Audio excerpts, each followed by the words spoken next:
So I'll just start off with a quick question for each of you. Biggest leadership challenge that you think executives will face in 2012? I wouldn't necessarily project that it would be terribly different than what we've been going through the last few years with respect to, I think we've all settled into a tough economy, and that looks like that's becoming a little bit more of the norm. And I think if you haven't adjusted to that, I think that probably is a really good adjustment to make. We think of it as a little bit the new normal in terms of how you need to focus and prepare and react to your businesses, to the as a consumer and as an employee. I think you just need to be really ready that it's that we're in this for the long haul. The only other observation I would make is that everyone seems focused on it's such a turbulent time and such a difficult time, and there's a lot of conversation around that. And I don't know that it is more difficult. If you really map back and look at your career as a leader at whatever stage you were at, it's always change. It's always hard. There's always some really unbelievable challenge, and that's just what our world is. And so I think kind of getting yourself really prepared to function in that kind of mode, if you're not already there, I think is just a really smart thing. So like working in Wall Street, that mode of constant change is amplified rather than other industries. What were some of the best practices or the lessons learned when you had to become a leader within this time of constant change? Mm-hmm. How can you leverage your insights and your experiences to talk about how other women can be leading in times of change? Boy, that's a big series of questions. And to sort of hit on what leaders, and particularly leaders in financial services, have to be looking toward, it's managing through a very difficult and challenging environment. It is, while there's always change, it's a lot easier to manage to change when change is growth as opposed to change is shrinking, right? And it doesn't look like, given what's going on with the yield curve, given what's going on with the broader environment, that next year and the next couple of years are going to be any easier. Within that, there's the broad context of change overall and sweeping forces of globalization. And so executives need to make absolutely certain to be managing through this difficult period, but noticing the broader trends that are occurring globally. As part and parcel of that, I'm a big proponent of having very diverse teams working towards solutions across industries. And by diversity, I'm not talking about diversity of gender or diversity of color necessarily, but diversity of experience. Because running a small shop in the middle of my home state, South Carolina, and only looking to South Carolina is very different from global industries, where bringing in a broad array of perspectives is going to be increasingly important regardless of the environment, be it, interest rates are X or Y, and things feel better. But here comes Asia, here comes India, here comes, the broader demographic changes that are happening, or if it's a bit more challenging as we're seeing today. Toughest leadership lesson you had to learn?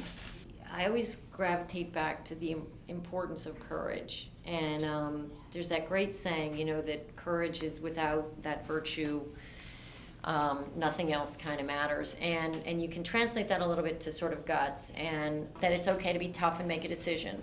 That showing respect for people and getting input is vital, and you need to do that. And having respect is really core. But that also means you can listen to all the points of view, make a call, and move on.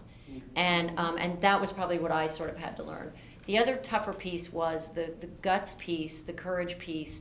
I so believe in core values, and in the beginning, I would say, I didn't enforce it. I probably chickened out at being a brutal enforcer of that within my own firm early on, and ultimately I did, but it took me longer than it should have, and it cost me, and it hurt me, and I learned from that. And so now, like, if I suspect Is tattoo Not really. emissions Yeah, tattooed on yeah. your No, arm? it's Yeah. sort of like no, but I go back to that. Don't be afraid to know what your values are, to stay true to them, and to enforce that element remains true, and go after it. Ultimately, it is all that matters, and it lets you sleep at night, and it lets you be who you are. Sallie, toughest leadership lesson? How long do we have?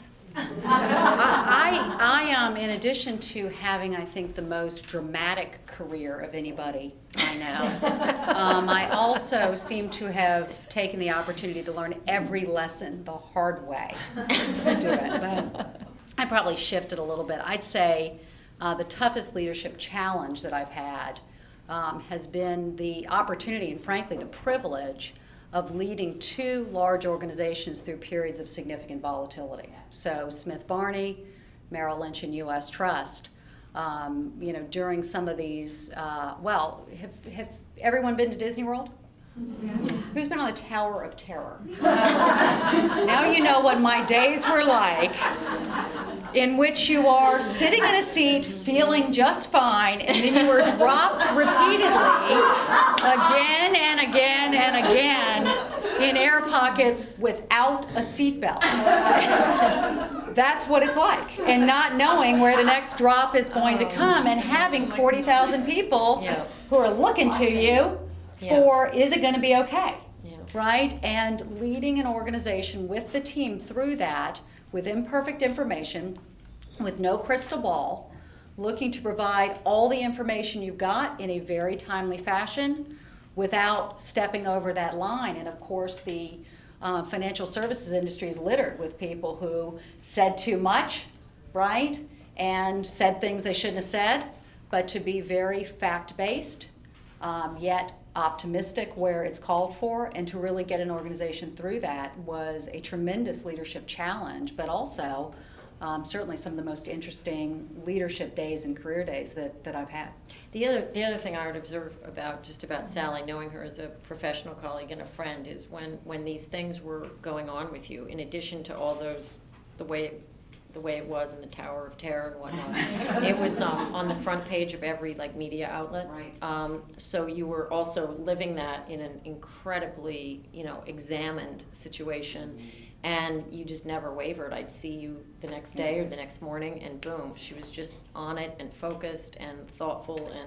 And by the way, the kids never went away, right? You could never come home, ship those kids off. So I remember going to tour high schools with my son, right? While the stock of the company I was working for at the time was down a double-digit % and not 10. And sneaking, doing one of these, you go look at the classroom, I'll be fine. But that's the extreme sport, right? Which is how do you, when you have people who are really counting on you, be there your kid, your spouse, folks who are at work, how do you give everyone what they need to manage through it?